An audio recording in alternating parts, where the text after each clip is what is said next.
signing in Google Photos account is pretty easy. What you need to do is, if you're on app, just open your app.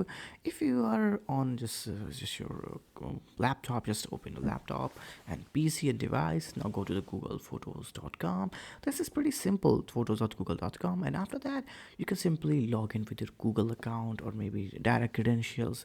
This way you can simply just log in to the Google Photos account. Again, Google Photo is a Google product used by millions of users regardless of their devices. Google Photos is like a gallery, but again, it's cloud native, so the photos and all stuff you will not be deleted.